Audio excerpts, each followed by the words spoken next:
Vamos lá, pessoal. Mais um editorial agora para vocês. Enfim, eu estava ansioso para hoje trazer um editorial falando sobre a CPMI. Estou ansioso para ver o depoimento do Mauro Cid. Afinal, uma vez que ele está sendo acusado e até agora, em um momento algum, foi dada voz para que ele possa se manifestar. E a fala dele provavelmente vai quebrar muitas narrativas da esquerda. Uma delas disseram que ele falsificou os documentos do cartão de vacina do Bolsonaro. Já foi comprovado que isso não existia. E outra, a fala da Lindora, ou Lindora, não sei, que diz que ele foi preso ilegalmente por Alexandre de Moraes. Você acha que ele não vai explorar isso contra o governo Lula, inclusive contra o Alexandre de Moraes? Enfim, eu estava ansioso para ver isso, mas não vai rolar. Também vou falar aqui de uma matéria do Antagonista. Ela foi direto na narrativa do PT que ele utilizou contra Bolsonaro e joga toda essa situação de volta na cara do governo Lula. É uma matéria do Antagonista que eu vou analisar com vocês nesse editorial. Então seja muito bem-vindo. Eu sou o Dr. Sandro Gonçalves, advogado, jurista, filósofo político. E é muito prazeroso estar aqui com vocês, poder bater um papo, discutir um pouco mais sobre a política brasileira. E é por isso que, vamos lá, vamos mendigar, né? A gente precisa disso, mas fazer o quê? Like é importante demais. Curtir e compartilhar. E se não é inscrito, inscreva-se. A gente voltou a ganhar bastante inscrito. Eu estou muito feliz com isso e eu devo isso a você. Só posso agradecer, tá? E se eu não pedir o like aqui, o YouTube não entende a relevância do canal. Então é por isso que eu fico até chato de ficar pedindo, mas eu preciso, tá bom? Bora começar com a matéria? E eu quero começar falando de CPMI. Enfim, depoimento de Mauro Cid à CPMI de 8 de janeiro é novamente adiado. A oitiva do ex-ajudante de ordem de Bolsonaro estava marcado para acontecer hoje, mas provavelmente joga-se para terça-feira que vem, se o Lira não inventar outra história. Como assim? Era para acontecer hoje. O Lira pegou a maioria dos deputados de surpresa, inclusive deixou alguns pé da vida com o Lira. Por quê? Porque ele fez algum acordo com o governo Lula. Não sabemos ainda qual é o acordo que Lira fechou. Qual ministério ele ganha, quais as vantagens para fazer tanta graça ao governo Lula. Pois é, o Lira resolveu convocar todo mundo, encher o plenário para ajudar o Lula em todas as pautas econômicas. Qual que é a maior crítica ao governo Lula hoje? Está perdido economicamente. Não tem projeto, não tem pauta, não tem nada. E aí, o governo Lula precisa aprovar algumas pautas. Inclusive, uma delas é uma reforma tributária que, ao que a gente vê, era melhor que não fosse aprovada. E Lira resolveu comprar aqui a briga junto com o Lula, a favor de Lula dessa vez, e paralisou tudo. Não vai ter a CPMI, não vai ter nada. Lira está ajudando o Lula. E aí, a gente queria ver o Mauro Cid falar hoje. O governo, através da sua base, convocou os aliados de Bolsonaro. E até então isso vem dando muito ruim para o Lula e para o governo. Porque a cada oitiva, mais coisas são expostas contra o governo Lula em relação à CPMI de 8 de janeiro. E aí, o Mauro Cid, eles queriam ouvir, mas a hora que eles viram o depoimento do Naime, o depoimento do Silvanei Vasquez, eles viram que estavam tomando uma surra. Então, eles queriam jogar o do Mauro Cid lá para frente. O Arthur Maia, que é o presidente da comissão, falou, não, vai ser agora. Então ia ser hoje. E aí o Lira jogou água no nosso feijão aqui e raliou o negócio. Mas não tem problema não. A gente espera até terça-feira que vem. Terça-feira a gente vai acompanhar. Tem a questão da falsificação dos cartões, que já se comprovou que não era ele. Tem a questão da prisão ilegal, que a vice-procuradora-geral da República já soltou um documento e um manifesto. Terça-feira que vem, fortes emoções na CPMI. E a gente vai estar acompanhando. Ainda falando sobre matérias publicadas. Essa matéria aqui é do jornal O Antagonista. E aqui eu preciso que você faça uma reflexão bem coerente sobre as narrativas que a esquerda jogava. O governo não tem pressa contra a dengue, que deve bater recorde em 2023. O Ministério da Saúde prioriza a vacina feita pelo Instituto Butantan. A Anvisa autorizou venda de alternativa japonesa. Eu vou explicar para você, eu já tratei sobre esse tema, eu falei dessa matéria em outra editorial. Por que eu estou falando de novo?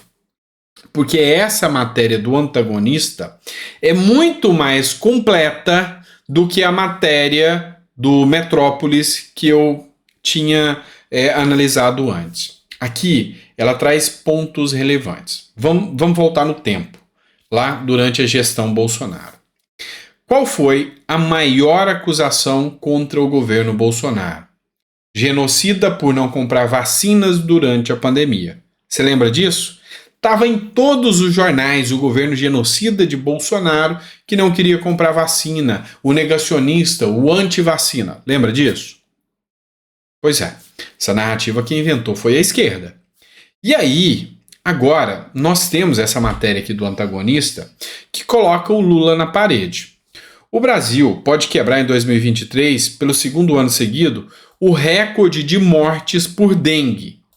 Mas o governo Lula parece não estar muito preocupado com esse risco.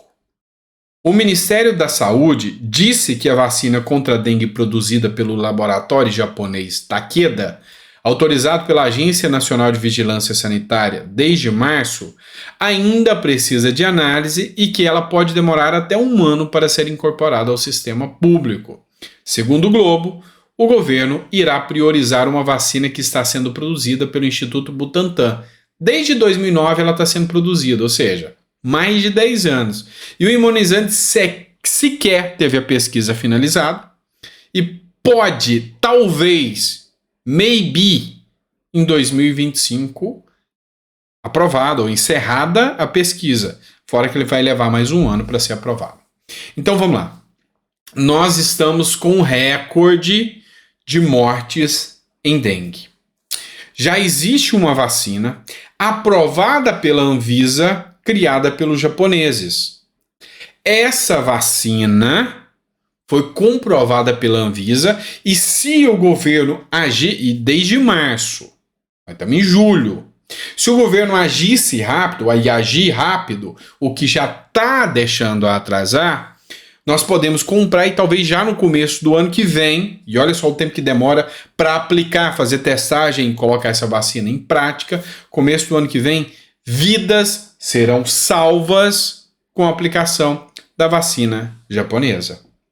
E aí, no discurso de que, não, a vacina é boa, mas eu quero priorizar a brasileira, Lula vai deixar a gente morrendo daqui até 2025 ou mais. Pois é, com o Bolsonaro é genocida que chama, não é? E agora? Como que você vai chamar isso? Ou vai ter uma desculpa para falar, ah não, mas isso é diferente. É diferente não. Não é diferente não. A vacina que o Bolsonaro rejeitou, e olha que eu critiquei o Bolsonaro, não vou negar para vocês, porque eu queria que a vacina viesse o mais rápido possível. Mas a vacina ainda era experimental. Essa não. Essa já foi testada, aprovada pela Anvisa, está tudo pronto. Lula, por capricho, para não ter que fazer negociações com os japoneses, quer que seja a daqui. E até lá, deixa morrer, né? Deixa morrer. É só mais um ou outro que vai morrer mesmo. Então, gente, tem que tomar cuidado com as narrativas. E eu dou parabéns aqui à matéria do Antagonista. Vamos lá. Vamos partir para outra matéria agora. Nós tivemos uma eleição onde disse que foi eleito um Congresso muito mais conservador. A gente está vendo que o dinheiro vale mais do que o conservadorismo, porque o que eu estou vendo de gente que se elegeu na bandeira conservadora e votou no Zanin, advogado do Lula, e que vem votando com o Lula em troca de emendas, não é um outro não, tem uma turma boa aí. Então, mostra que o brasileiro ainda precisa aprender a votar muito. Mas agora eu não vou falar de candidato em específico, eu vou falar de partido. Tem um partido aí que diz que é o símbolo da direita brasileira, não passa de um partido de centrão, mas diz que é o símbolo da direita brasileira, que tem mais parlamentares de oposição e que tem o símbolo da direita brasileira, que é o Bolsonaro, dentro desse partido. Eu estou falando do PL. Mas se você olhar a oposição que o PL faz ao Lula, é pífia. Tem um outro partido, vamos dizer a nível de tamanho, um partideco, que bate um bolão muito maior do que o próprio PL em relação à oposição ao governo Lula. E a minha vantagem aqui é que eu sou independente, para da mesma forma que eu elogio o Partido Novo agora, eu posso tacar-lhe pau depois porque eu sou independente. Da mesma forma que eu vejo que se o PL acerta, eu parabenizo, mas se erra também, eu vou fazer críticas. E pelo tamanho do partido, pela força que ele tem, deixa muito a desejar. Mas o Partido Novo vem tecendo críticas e críticas contundentes, vem agindo e mostrando serviço, entrando com mandato de segurança, fazendo representação, enfim. Isso é uma atuação bem interessante e o que eu estou dizendo para vocês, preste atenção, não é que os parlamentares do PL não estão fazendo. Então a gente pode citar Nicolas, a gente pode citar o Gustavo Gaia, a gente pode citar aqui o Ramagem, vários parlamentares que estão muito ativos. Eu não estou falando dos deputados, eu estou falando do partido que tem representatividade, inclusive, para DPF, para ação direta de inconstitucionalidade. E não vem agindo muito. E aqui eu falo que o Partido Novo vem atuando e em nome do partido fazendo representações, mandato de segurança, dentre outras coisas. E vamos fazer essa análise aqui.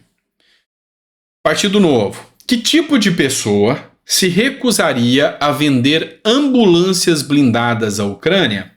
Lula da Silva. E aqui ele já começa com a crítica.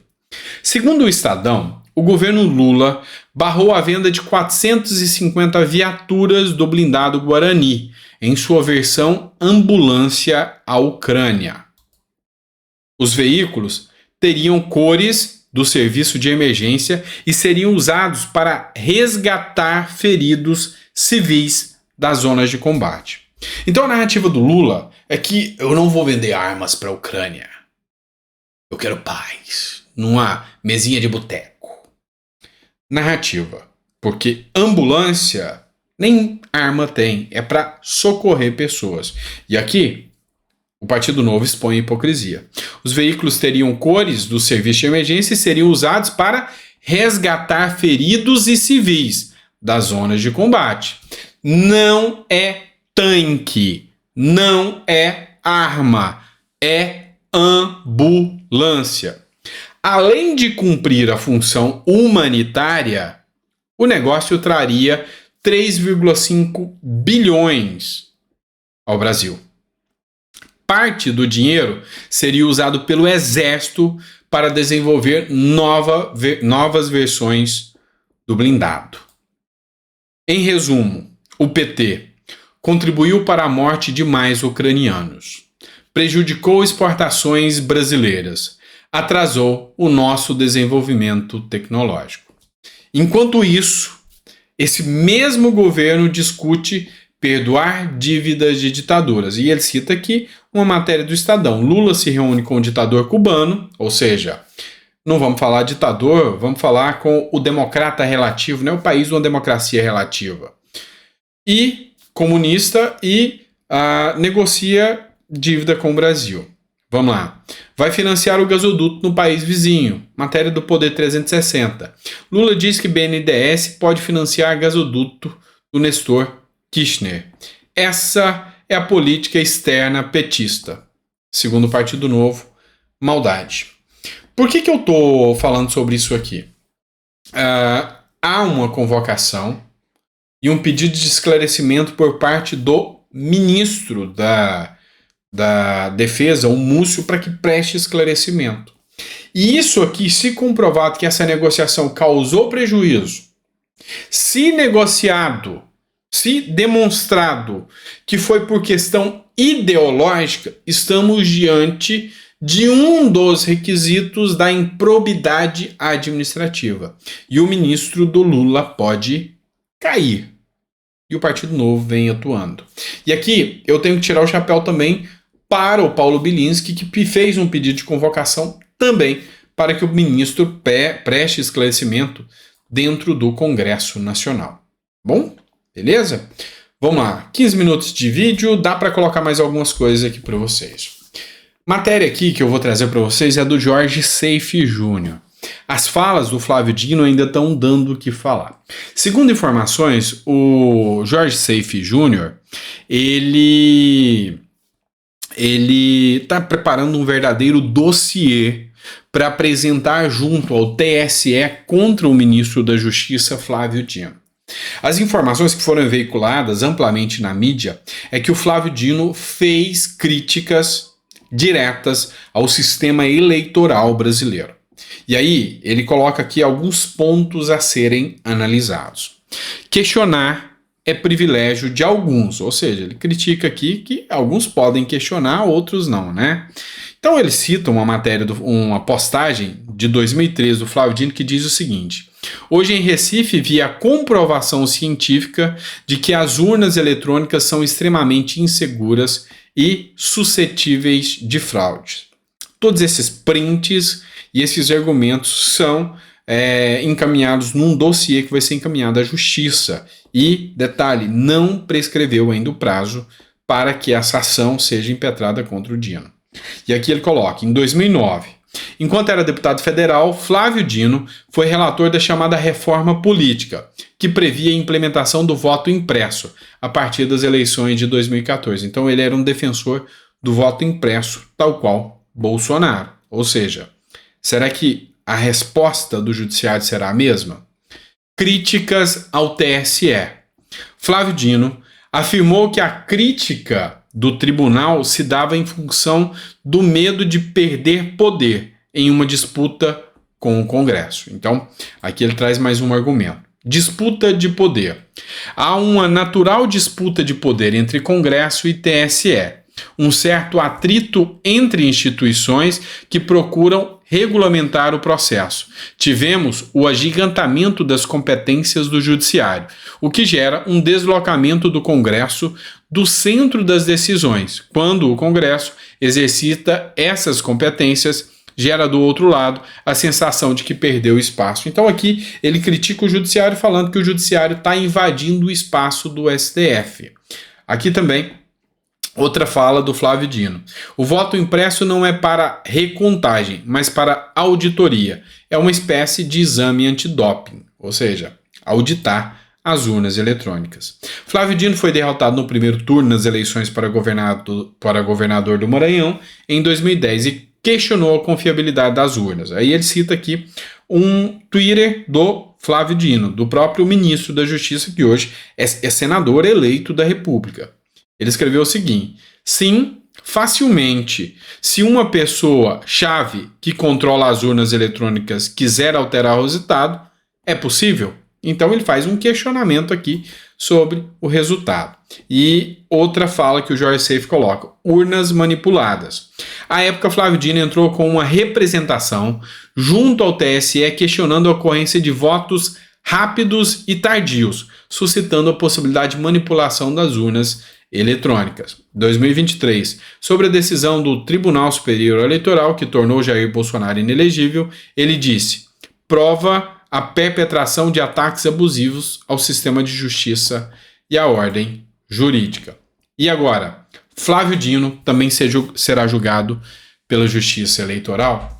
Então, com essas falas do ministro da Justiça, Flávio Dino, o próprio senador aqui, ele argumenta que vai entrar com essa ação. Seja para demonstrar que há uma diferença de ações com base no judiciário, ou seja, para provar que há alguns beneficiados em relação a outros, ou que o judiciário faça a justiça e realmente se aplicou para Bolsonaro, que Flávio Dino também se torne inelegível e impedido de ocupar qualquer cargo público pelo período aí de 8 anos, tá bom? Vamos lá, matéria da revista Oeste que eu trago para vocês agora. Lula assume a presidência do Mercosul e pretende reintegrar a Venezuela, tá? Ditadura de Nicolás Maduro foi suspensa do bloco em 2017. Associar Lula a ditaduras tal qual Cuba, Nicarágua e Venezuela era uma fake news punível, inclusive, com multa durante o período eleitoral. Hoje, Lula assume uma posição de quase que advogado dessas mesmas democracias relativas, para a gente falar assim. Então, a grande questão aqui é que, nesse caso, Lula, ao assumir a presidência do Mercosul, ele quer fazer o papel de reintegrar uma democracia relativa que viola direitos humanos, mata pessoas, persegue opositores, inclusive as coincidências não param. No mesmo dia que hoje um homem com 58 milhões de votos se tornou inelegível aqui no Brasil, Jair Messias Bolsonaro, na semana passada, no mesmo dia, a maior opositora de Nicolás Maduro pega 15 anos de inelegibilidade. São meras coincidências do sistema, mas existe. Então, a gente vê hoje nitidamente que a relação Lula, Maduro, Ortega, ela é real.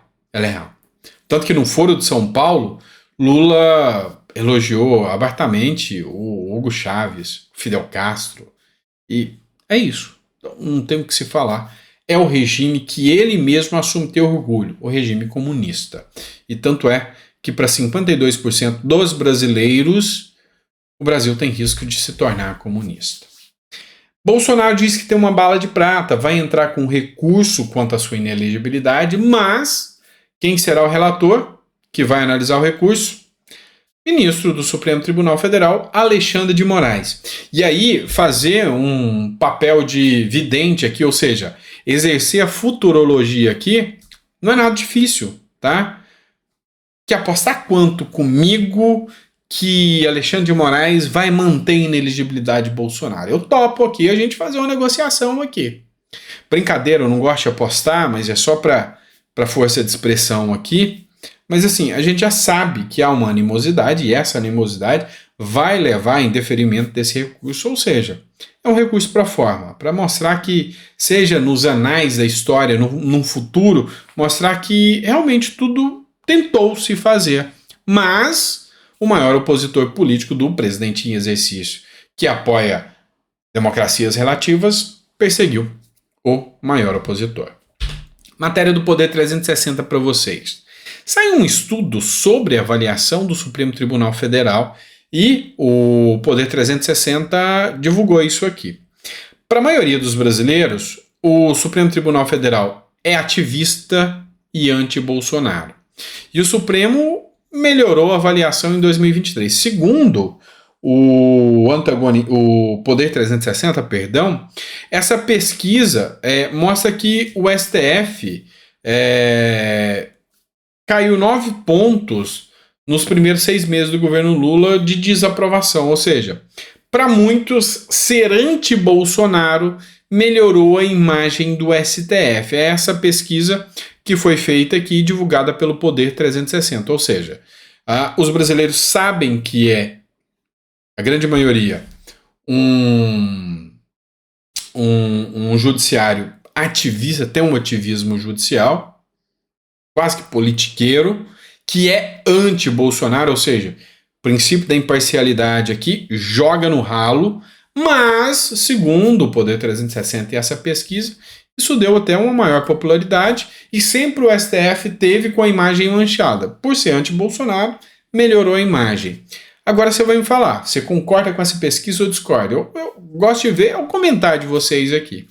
Eu não gosto muito de pesquisa, não, e particularmente acho que essa aqui não é das melhores, não. Mas uma matéria da revista Oeste para você. O Itamaraty resiste em divulgar gastos de Lula e Janja durante a viagem ao Japão. O Ministério das Relações Exteriores publicou apenas despesas parciais do chanceler Mauro Vieira e do embaixador Octávio Cortez. Pois é, as viagens do Lula custam uma pequena fortuna para que os trouxas paguem por ele. Eu faço parte desses trouxas e eu sou um dos que paga essa farra toda com dinheiro público. Mas a grande questão é que durante o período eleitoral, para quem assistiu, inclusive os debates eleitorais, um dos discursos do Lula eram os sigilos do Bolsonaro, do coisa ruim. Lembra disso? Pois é. Lula está colocando mais sigilo que o Bolsonaro e sobre princípios básicos. Gastos públicos, coisa que nós pagamos. Aí, meu amigo, aí a coisa complica. Aí fica mais chato, mais feio, porque aí parece que ele estava mentindo na campanha eleitoral, praticando um estelionato eleitoral. É só impressão minha ou você acha que isso é verdade também? Coloca aí no comentário. Bora lá, matéria do jornal Metrópolis. O Arthur Lira, para agradar o Lula, não bastasse ter causado um constrangimento para quem esperava a CPMI de 8 de janeiro, para os deputados que estavam esperando cumprir a agenda convencional, o Arthur Lira travou tudo. Mas olha só o que ele fez aqui. Ele provocou um constrangimento no Congresso ao cancelar a homenagem às militares em cima da hora. Bombeiros e policiais militares estavam no plenário da Câmara dos Deputados quando receberam um aviso sobre o cancelamento da sessão. Imagina, lotado o plenário, de repente sobe alguém lá e fala: gente, cancelou, vamos todo mundo ajudar o Lula. Foi isso que aconteceu. Então, causou um constrangimento muito grande, o pessoal ficou pé da vida com isso, mas, enfim, eles podem tudo, né? Eles mandam na parada toda. Então, constrangido, ficaram os militares. Bora lá, mais uma matéria para vocês aqui. O Ricardo Amorim, que é um economista bem renomado, ele fez uma reflexão sobre a possibilidade da inelegibilidade do Bolsonaro. Eu não vou ler o texto para vocês, não, porque quase que ele repete o que ele fala aqui no vídeo. Na verdade, eu vou colocar o vídeo para que vocês possam fazer a análise aqui comigo. E ele, apesar de algumas pessoas mais alinhadas ao governo Bolsonaro tecerem algumas críticas à fala dele, eu gostei muito do ponto de vista dele e eu vou discutir isso aqui e explicar para vocês o porquê. Ao contrário do que muita gente acha, a decisão do TSE de tornar Bolsonaro inelegível por ter descredibilizado o processo eleitoral brasileiro, ela não torna menos provável uma vitória da direita nas próximas eleições. Muito pelo contrário, ela aumenta muito a chance de que o Lula não se reeleja ou não consiga eleger o sucessor. Isso porque, com Bolsonaro fora da corrida eleitoral, abre-se espaço para outros candidatos com muito mais viabilidade num eventual segundo turno contra Lula ou um candidato indicado por ele. Isso porque, imaginando, por exemplo, que esse candidato venha a ser Tarcísio, o atual governador de São Paulo, todo eleitor do Bolsonaro vota no Tarcísio. Mas o Tarcísio atrai eleitores que o Bolsonaro nunca conseguiria atrair. A chance do Tarcísio, por exemplo, num eventual corrida eleitoral contra o Lula, contra alguém do PT, é muito maior. Isso não é verdade para qualquer um que venha ocupar esse espaço que era antes ocupado pelo Bolsonaro. Por exemplo, se esse espaço for ocupado por alguém da família do Bolsonaro, por um dos filhos ou a esposa, provavelmente os eleitores são exatamente os mesmos, a rejeição é exatamente a mesma. Nesse caso, provavelmente é uma candidatura até mais fraca, porque qualquer outro que não o Bolsonaro, aliás, nesse sentido, incluindo o próprio Tarcísio, não tem o carisma do Bolsonaro. Só que no caso do Tarcísio isso não é um problema, porque como tem um repasse dos votos, que isso seria verdade para os filhos também, mas tem votos próprios, outros, que não são atraídos pelo Bolsonaro por uma questão de uma rejeição muito maior do Bolsonaro do que do próprio Tarcísio, o que a gente tem é que o Tarcísio seria um candidato muito mais forte do que o Bolsonaro no segundo turno. Portanto, para o Lula, para o PT, para a esquerda, isso, considerando para frente, não vai ajudar. Indo ainda mais para frente, tem um segundo efeito. O Brasil tem uma coisa meio maluca, e aliás o Lula foi o grande beneficiário disso nessa última eleição, que os eleitores brasileiros tendem a ver políticos que foram condenados como tendo sido de alguma forma injustamente condenados e que, por consequência, eles viram mártires e viram candidatos mais fortes. Isso aconteceu com o Lula recentemente e pode muito bem acontecer com o Bolsonaro lá para frente. Portanto, o resultado prático dessa condenação, dessa ineligibilidade do Bolsonaro, no fundo é que a direita sai mais forte para a próxima eleição, o centro-direita sai mais forte para a próxima eleição. O Bolsonaro, obviamente, perde, mas o Lula perde junto com ele. Enfim, eu sei que muitas pessoas criticam esse posicionamento dele, mas analisem a coerência do que ele disse. Bolsonaro passou 4 anos sendo estritamente atacado pela grande imprensa. E aí tem aquela, digamos assim, como que eu vou ser delicado? Aquela direita sapatênis, João Dória, que diz que é direita, a galera do MBL, Nando Moura, aquela turma que desvinculou do bolsonarismo e falou: nós somos a terceira via, que não conseguiu emplacar nada. Mas essa turma saiu. E ao sair, o dito isentão, ele puxou voto. Ele tirou gente e começou até uma campanha do vota nulo, vota fora. Pois é. Você pode até não gostar dessa turma, mas essa turma vota. E dentro do prisma, hoje, é lógico que se você compara a gestão Bolsonaro e gestão Lula atual, muita gente que votou no Lula já vai correr para o Bolsonaro de volta. Isso é fato. Mas Bolsonaro estando inelegível, você tem que entender que o brasileiro tem aquele sentimento pessoal em relação ao eleitor. Eu não voto no Lula porque eu não gosto dele, eu acho que ele fala assim, o Bolsonaro me representa porque ele é o tiozão, ele é espontâneo. Então tem aquela questão sentimental, aquela questão quase que time de futebol.